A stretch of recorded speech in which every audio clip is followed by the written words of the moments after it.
교육용 기초한자 1800자 정보가기 46번째 시간입니다. 이번 시간이 1800자의 마지막 시간이 되겠습니다. 네. 자, 이 시간은 좀 보기 힘든 그런 글자입니다. 언덕육이라는 것입니다. 우리가 땅을 얘기할 때 육지라고 하죠. 네, 거기와 관련된 글자인데요. 흙이 쌓여 높아진 모양이다. 그리고 뭇을 얘기합니다. 바다가 아닌 뭇. 그래서 좀 도톰하다. 바다보다 위에 있으니까 물이 들어오지 않으니까 바다보다 높다 할 수 있겠죠. 그래서 도톰하다 뜻이 됩니다. 언덕육인데 쓰기가 좀 어려운 것 같은데 사실은 보면 이렇게 흑토자, 흑토가 있고 또 흑토가 있습니다. 흑토 둘인데 가운데 이런 모양이 있을 뿐이에요. 네, 이것이 흙이 이렇게 쌓여서 높아진 모양이다 해서 언덕육 그렇게 되겠습니다. 자, 언덕육인데 여기에 언덕을 뜻하는 좌부방을 넣어 보겠습니다. 좌부방을 넣으면 흙이 쌓여서 높아진 언덕의 모양이다. 흙이 쌓여서 높아진 언덕이다. 이렇게 해서 뭇육이 됩니다. 묻히다. 육지, 예. 착륙한다는 것은 땅에 닿는다는 것이죠. 딱 뭇에 도착한다는 얘기예요. 비행기가 하늘로 가다가 공중에서 이렇게 땅에 도달하는 것을 착륙이라고 하죠. 땅을 떠나는 것은 이륙이라고 합니다. 떠날 리자에서. 예.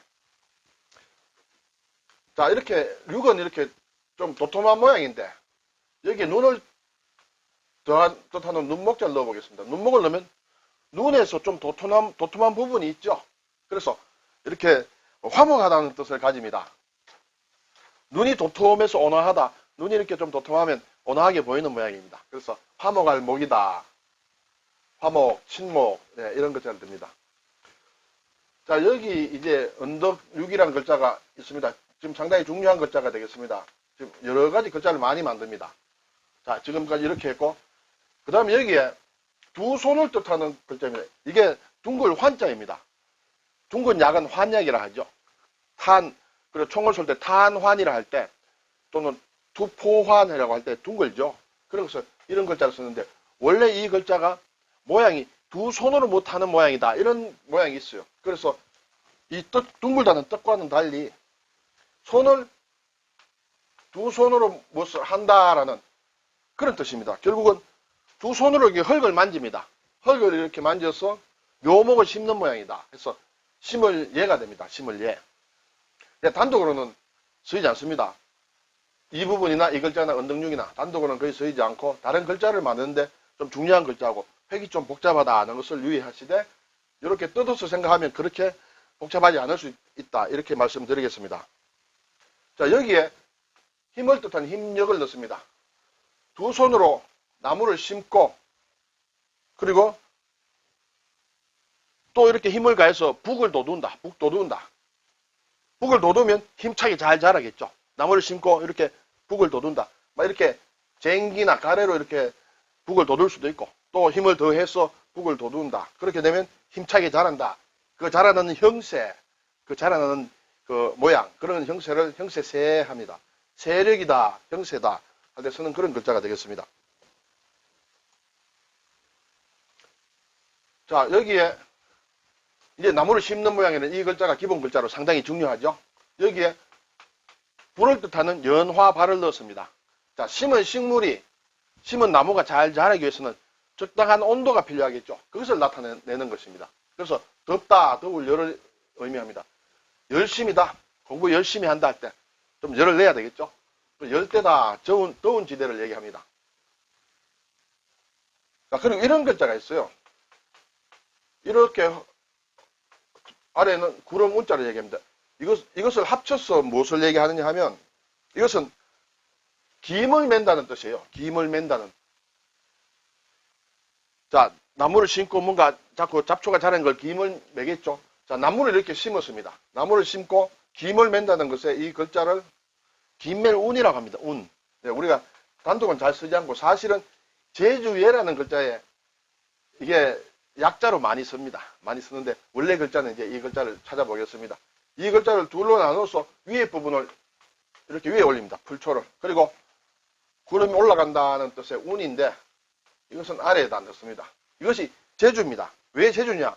풀과 나무를 잘 심고 잘 가꾸는 게 옛날에는 농경시대는 그게 어떻게 보면 가장 큰 제주였는지 모르겠습니다. 요즘은 막 이렇게 김을 메고 나무를 심고 하는 것보다 또 다른 활약할 부분이 많아서 제주를 다른 데 많이 쓰겠습니다만, 예전에는 김을 메고 나무를 잘 키우는 것이 하나의 제주였는지 모르겠습니다. 그래서 지금 제주라는 뜻으로 쓰입니다. 예술이다, 예능이다, 이런 글자가 되겠어요. 자, 이 글자가 상당히 중요했습니다. 자, 이 글자가 모양이 조금 변하는 모양이 있습니다. 발을 뜻하는 글자가 안에 들어왔습니다. 아래에 하나가 생략이 되고 발을 뜻하는 그런 글자가 들어왔어요. 자, 이것은 땅을 밟고 걷는다고 할 수 있겠죠. 땅을 밟고 걷는다. 그리고 왼쪽에 언덕을 뜻하는 좌우방을 넣습니다. 이것은 높은 언덕을 걸어 넘어가는 모양이다. 그래서 언덕이라는 뜻입니다. 언덕. 높은 언덕을 밟고 걸어 넘어간다. 왕릉이라고 할 때도 합니다. 구렁이다. 이렇게 언덕진 것을 구렁이라고 하죠. 자, 그리고 또 하나 이런 글자가 있습니다. 이게 내려온다는 강입니다. 또 항이라고 쓸 때도 있습니다만, 항복할 때는 항이라고 씁니다만, 내려온다는 것은 할 때는 내려올 강입니다. 우리가 엘리베이터를 성강기라고 하죠. 성은 올라가고 강은 내려온다. 이렇게 되겠습니다. 자, 이 글자의 모양이 좀 바뀌었습니다. 바뀌어가지고 어떻게 바뀌었냐면, 이것만 남고 이 부분은 모양이 좀 변했습니다. 여기에 풀이 자라는 모양이라는 날생자를 넣었습니다. 자, 선을 하나 끊고 날생을 넣습니다. 이것이 높을 융이 됩니다. 자, 언덕에서 내려왔고, 언덕에서 내려왔는데 그 아래에서 풀이 막 자라서 올라갑니다. 높이 올라갑니다. 그래서 높을 융입니다. 설명이 좀 무리가 있나요? 예, 조금 무리가 있을 수 있습니다. 예, 왜냐하면 글자를 정확하게 만든 사람이 설명을 해놓은 것이었기 때문에 여러 학자들마다 추리하는 것이 조금씩 다릅니다. 예, 그래서 높을 융이다, 융성한다, 융성하다, 융기다 하는 것은 땅의 지각 변동에 있어 땅이 올라오는 부분을 융기라고 하죠. 예. 상당히 어려운 글자로 지금 마무리를 하고 있습니다. 자, 이제 비와 관련된 글자입니다. 비는 우리가 부수자에서 배웠습니다. 하늘에서 이렇게 빗방울이 떨어지는 모양이다 해서 비우가 되겠습니다. 비우. 자, 아래에 이런 글자가 있습니다. 자, 이 글자는 손을 뜻하는 글자이죠. 손을 뜻하는 글자인데, 손에 뭐 이런 것을 쥐고 있습니다. 이것은 비를 뜻하는 글자입니다. 빗자루를 뜻하는데 이것이 생략이 되고 아랫부분이 이렇게 올라갔습니다. 자, 하늘에서 내리는 것 중에 빗자루를 쓸어야 되는 게 뭐가 있을까요? 눈이죠. 네, 눈설입니다. 백설, 서룡 할 때 쓰는 글자입니다. 자, 요 아래의 글자는 구름을 뜻하는 글자예요. 구름. 원래 구름이 뭉게뭉게 하늘로 올라가는 글자입니다. 하늘로 올라가서 나중에 비가 돼서 떨어지죠. 그래서 합쳐서 이것이 구름운이라는 새로운 낱말을 만들었습니다. 원래는 이것이 구름을 뜻하는 글자였다. 운무, 운집한다. 구름처럼 몰려드는 것을 운집한다. 이렇게 하겠습니다. 자, 이것이 바로 구름이 피어오르는 모양으로 이럴운, 말한다는 뜻으로 이게 뜻이 바뀌었습니다. 운운 하면 무슨 말을 한다, 뭐 이런 뜻이 되겠습니다. 자, 비가 내립니다. 하늘에서 비가 내리는데 아래에는 이렇게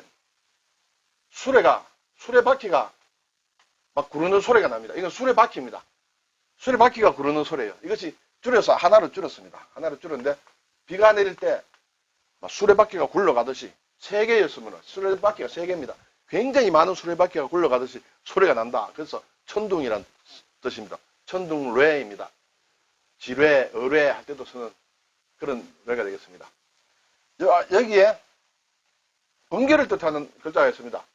이것은 번개를 하늘에서 내리치는 번개의 모양을 그린 글자입니다. 이것이 모양이 조금 바뀌어서 이렇게 바뀝니다. 그래서 번개전이 됩니다. 굉장히 많이 쓰죠. 요즘은 뭐 전기 전자의 시대입니다. 그래서 전기 전자할 때도 쓰고 전차로도 쓰고 그렇습니다. 자, 이 아래에 다시 령이라는 글자를 넣습니다. 네, 이렇게도 쓰고 또는 이렇게 써도 마찬가지입니다. 령입니다. 이 령은 모자를 쓴 사람이 무릎을 꿇은 모양입니다. 하늘의 신탁을 받는 모양이에요. 그리고 하늘과 사람을 연결시켜주는 중간 매개자가 되겠습니다. 그래서 신탁을 받았든지 또는 기도를 하든지 해서 아래에서 비가 떨어진다. 떨어질 령입니다. 비가 떨어진다. 네. 0점이다. 요래 점수가 제로인 경우를 0점이라 합니다. 떨어질 0은 제로를 뜻하게 됩니다. 영하도 0도 이하 떨어지는 것을 영하라 하고 0도 이상을 영상이라 하죠. 자, 비가 오는데 여기에 이것은 별진 때신이라는 글자입니다. 이것은 조개가 큰 조개가 대합 조개가 발을 내밀어 꿈틀꿈틀거린다 해서 좀 움직인다, 흔들린다는 그런 뜻을 가지고 있어요. 그래서 우레진이다. 우레. 천둥과 우레가 친다. 그렇게 얘기를 하죠. 천둥 소리에 만물이 흔들린다. 천둥 소리에 만물이 흔들리는 것을 나타낸다. 우레, 지진, 진노 이렇게 되겠습니다. 자, 이제는 우리가 앞에서 배운 서로상이라는 글자입니다. 서로상. 서로상은 하늘에서 떨어졌어. 하늘에서 떨어졌는데 서로 얽혀 있다. 서로 얽혀 있다. 무엇이 서로 얽혀 있겠어요? 서리가 하늘에서 내려와서 서리가 되면 서로 얽혀 있습니다. 그렇게 보기도 하고 또 이것은 단지 발음에 역할만 한다. 그렇게 말하기도 합니다. 서리를 뜻합니다. 풍상, 바람과 서리를 얘기합니다. 성상, 이것도 우리가 몇 년이 흘렀다. 서리는 1년에 가을에 한 번씩 내리고 별은 1년에 하늘을 한 번씩 돈다고 해서 해를 뜻할 때 1년, 2년 이렇게 뜻할 때 성상이라고 합니다. 10년이 흘렀다는 것을 좀 어려운 문자로 쓰면 쉽게 성상이 흘렀다. 이렇게 얘기를 하기도 합니다.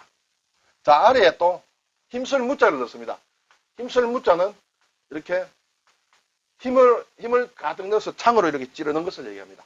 그래서 힘을 쓴다. 자, 하늘에서 무언가 내려왔는데 아주 힘차다.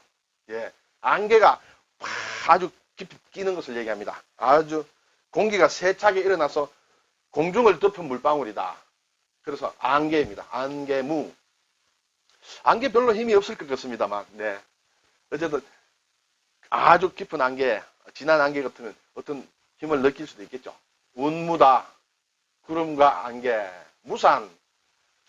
해가 나면 안개는 사라집니다. 그것처럼 안개가 사라진다. 흩어진다. 안개가 사라진다는 것은 없었던 일이 되어버립니다. 무산. 네. 안개가 돼서 도망가 버린다. 안개처럼. 그리고 안에 길노자를 넣습니다. 우리가 다 배운 글자죠. 자, 하늘에서 떨어져서, 비가 돼서 떨어져서 길에 떨어지면 물방울로 맺히죠. 그래서 그것이 이슬이다. 이슬로입니다. 물론 이런 글자는 다 소리만 나타낼 뿐이지 뜻을 나타내지 않는다. 그렇게 얘기하는 사람들도 많이 있습니다. 네. 좀 발음이 똑같죠? 상, 무, 로 이렇게 같습니다. 이슬로, 노출한다. 노점이다. 네, 이런 글자를 만듭니다. 자, 그리고 여기에 이런 모양의 글자를 만듭니다. 이런 모양은 비가 오는 모양이다. 비가 오는 모양을 나타내는 글자예요. 비가 떨어지는데 물방울을 크게 그렸을까요? 무엇을 그렸을까요? 그리고 하늘이 있고 땅이 있습니다. 하늘과 땅을 연결시켜주는 사람을 무당이라고 합니다. 하늘과 땅을 연결시켜주는 사람을 무당이라고 하겠죠. 그래서 어떤 비가 오도록 신에게 기도하는 무녀다고 해서 여기에 무당을 뜻하는 무당 무자를 들어 넣습니다. 이것은 신령한 것이다 해서 비가 오도록 신에게 기도하는 무녀를 뜻합니다. 신령하다는 뜻을 가지죠. 신령하다, 영혼이다 할 때 쓰는 글자입니다. 자, 이제는 조금 사실은 설명하기 그렇게 쉽지 않은 글자들입니다. 모양은 비슷한 것을 이렇게 모았습니다. 이것은 제가 생각에는 그냥 외우세요 이러고 싶어요. 자, 봄춘입니다. 근데 이것은 날일자와 그리고 풀초자와 이렇게 진을 친다는 진칠두운이 합쳐진 글자인데 모양이 이렇게 바뀌었습니다. 이렇게 제대로 남은 것은 날일자밖에 없죠. 풀이 햇빛을 받아 물이 피는 모양이다. 봄에는 풀이 많이 피겠죠. 그래서 청춘이다, 춘추시대다 할 때서는 봄춘을 얘기를 합니다. 자, 그러니까 이런 것을 가지고 우리가 생각해봐야 별로 남지도 않습니다. 기억도 되지 않고 외울 필요도 없습니다. 그래서 이 글자 자체대로 외우시면 좋겠다. 그리고 이 네 글자는 전부 윗부분이 이런 모양으로 되어 있습니다. 유래는 다 다릅니다. 유래는 다 다르지만은 전부 이런 모양으로 되어 있으니까 여기에 뭐가 들어가느냐? 날일자가 들어가면 봄춘이다. 그리고 물숫자가 들어가면 클 테다. 뜻이 전혀 안 통하죠. 사실 이것은 큰 대자와 그리고 두 손으로 받들 공과 물숫자가 이렇게 들어가 있습니다. 사람이죠. 큰 데는 사람이 물에 빠졌을 때 두 손으로 건져낸다는, 아, 다행이다. 아주 다행이다. 그래서 크다, 크게 다행이다. 이렇게 생각하시면 됩니다. 태산이다, 태두다, 이런 말을 만듭니다. 자, 그리고 여기에서 이런 부호를 쓰면 받들어 모신다, 받들봉입니다. 부모님을 받들어 모시는 것을 봉양한다 하죠. 그리고 봉헌한다, 뭔가 받들어 드리는 것을 봉헌이라고 합니다.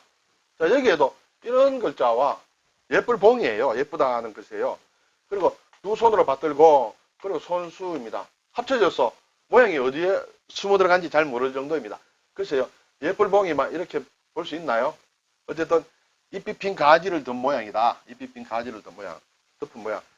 그리고 마지막 글자는 우리가 뭐 연주를 한다든지 합주를 한다든지, 위에 또 아래는 경우, 이것은 두 손으로 뭘 하는 건데 연주한다든지 합주한다든지 이렇게 손으로 행동하는 것도 있죠. 그리고 위에다가 윗사람에게 아랜다. 네, 그때 쓰는 것입니다. 자, 이렇게 해서 하늘천 같은 그런 글자를 적으면 되겠습니다. 아랠주. 사실 이 유래가 있습니다만 설명을 해봐야 별 의미가 없을 것입니다. 그래서 이 네 글자는 특히 모양이 이렇게 된 것에서 출발한다는 것을 아시고 한꺼번에 외워주시는 게 좋을 것 같습니다. 자, 또 좀 복잡한 글자가 나왔죠. 이 풀이 4개가 있습니다. 풀초. 풀초가 4개 있으면 굉장히 많다는 것이죠. 보통 한자에는 같은 글자 2개만 있어도 많다고 하고 3개만 있으면 엄청 많은 것인데 4개나 있으니까 굉장히 많습니다. 여기에 집입니다. 집에 풀을 가득 깔았다, 이렇게 보시면 됩니다. 그리고 여기 사람이 있습니다. 사람이 있고 얼음이 있습니다. 자, 어떻게 될까요? 풀을 깐 집의 바닥에 얼음이 끼어 있다. 그래서 차다는 것이에요.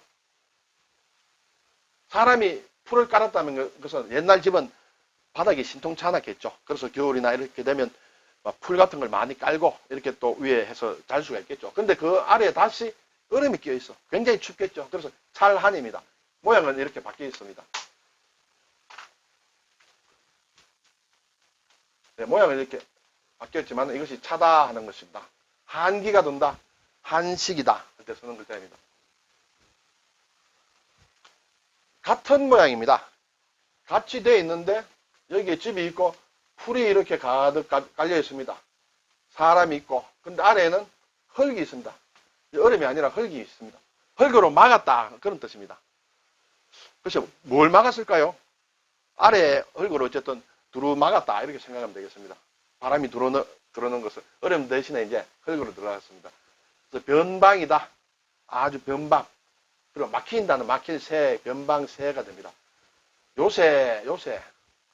그리고 어색하다는 말이 막힌다는 그런 뜻이 되겠어요. 자, 글자가 어려운 글자들이죠. 그리고 이제 다르다, 차별을 한다 할 때 다를 차. 이 글자도 이렇게 적습니다만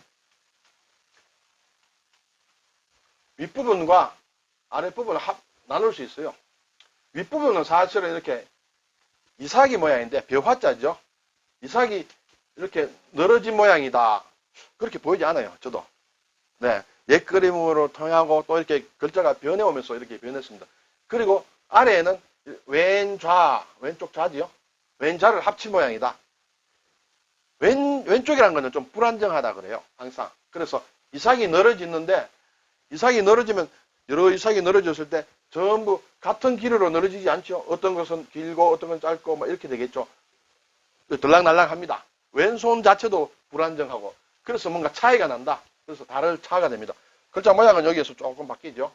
네. 이렇게 적겠습니다. 차이가 난다. 자, 마지막 글자는 붙을 착이라는 글자입니다. 이것도 윗분의 차와 좀 비슷하죠. 차와 비슷합니다. 여기에 장이 공이 들어가지 않고 여기는 눈이 들어갑니다. 눈목. 붙을 착입니다. 착 달라붙는 것입니다. 이것은 원래 나타날 저라는 글자가 있거든요. 우리가 앞에서 배웠습니다만 이것은 사실은 좀 흘려서 모양인데 이 글자에 원래는 속자로 쓰였어요. 속자로 쓰이다가 뜻을 다시 좀 막 분양받아가지고 붙는다라는 그런 뜻을 가진 새로운 글자로 이렇게 쓰게 됐습니다. 나누어서 쓰게 됐습니다. 붙는다, 도착한다, 착복한다, 뭐 여러 가지 글자들이 있습니다. 자, 이것으로 일단 1800자를 마쳤습니다. 지금까지 부수부터 여기까지 꾸준히 공부하신 분들께는 정말 감사하다는 말씀을 드리겠습니다. 1800자가 쉽다면 쉽고 어렵다면 어렵고 그렇게 생각을 합니다. 저도. 네, 저도 이 강의를 준비하면서 여러 가지 어려웠습니다만 공부 열심히 하시겠다는 분들을 위해서 제 나름대로 최선을 다했습니다. 자, 이렇게 노트를 정리를 잘 하시고 또 소리내 읽어보시고 적어보시고 그리고 항상 말씀을 드립니다만 항상 처음으로 돌아가서 공부를 다시 하셔야 됩니다. 계속 반복을 하셔야 됩니다. 그리고 이것을 충분히 알았다 할 경우에 X자를 끊고 그 X자가 채워지지 않는 글자만 중심으로 하면 복습 시간이 자꾸 짧아지겠죠. 네, 그렇게 해서 다 끝냈을 때 그럼 이제는 끝이냐? 그것은 아닙니다. 그것은 아니고 이제 노트라든지 이런 것을 다시 보면서 가끔씩 한 번씩 복습을 해주시면 됩니다. 그렇다고 평생 가끔씩 복습하라는 것도 아닙니다. 어느 정도 복습을 몇 번 하면 그 다음부터는 하지 않아도 한글로만 쓴 낱말을 보더라도 한자를 착착 바뀌어서 머리에 들어오게 됩니다. 그리고 이왕 한자를 공부하셨으면 수해 같은 데 한번 도전해보는 것도 괜찮아요 생각을 합니다.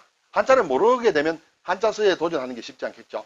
하지만 기본 1800 정도 알면 앞으로 뭐 2500, 3000 이런 것은 여기에 기본을 하면 상당히 쉽습니다. 글자가. 다 아는 글자들을 모아놓은 것이거든요. 그래서 수해도 도전해 보실 수 있고 또 일본어, 중국어, 한자를 쓰는 그런 글자를 도전해 보기에 상당히 기초를 갖추는 그런 계기가 되리라 생각합니다. 몇 번 반복하셔서 자기 것으로 만들길 바랍니다. 정말 수고하셨습니다.